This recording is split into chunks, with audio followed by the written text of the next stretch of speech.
ஆவாரம்பூ அப்படிங்கிறத நீங்கள் எல்லாரும் பார்த்துருக்கலாம், இல்லை கேள்விப்பட்டிருக்கலாம், இல்லை அந்த பவுடரை யூஸ் பண்ணியிருக்கலாம். அது வந்து ஹெல்த்துக்கும் நல்லது. ஆவாரம்பூ water is good for the health also. அதே மாதிரி இன்டேக் எடுத்துக்கிற மாதிரி இந்த ஆவாரம்பூவை வந்து பொன் ஆவாரம்பூ அப்படின்னு சொல்லுவாங்க.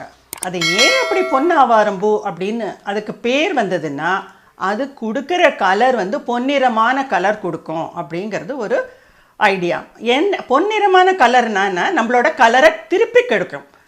ஸோ இந்த பொன் ஆவாரம்பூவை நீங்கள் பேஸாக வச்சு ஒரு வாஷோ, ஒரு body wash or body pack அந்த மாதிரி நீங்கள் செஞ்சுக்கலாம். இந்த பொன் ஆவாரம்பூ அப்படிங்கிறது ட்ரை பவுடராகவும் கிடைக்கும். இல்லை நீங்கள் வந்து you can also buy it just like rose வாங்குற மாதிரி அந்த ஆவாரம்பூவும் கிடைக்கிறது இப்போல்லாம். அந்த ஆவாரம்பூவை வந்து என்ன செய்யலாம் அப்படின்னா, அந்த ஆவாரம்பூவோட கூட உங்களுக்கு வந்து ஜாதி பத்திரியை நீங்கள் சேர்த்துக்கணும்.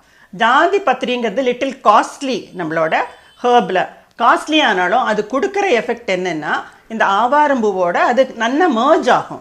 ஸோ ஆவாரம்பூ, ஜாதி பத்திரி, ரோஸ் வந்து கலர் கொடுக்கறதுக்கும் சாஃப்ட்னஸ் கொடுக்கறதுக்கும் ரொம்ப நல்லது.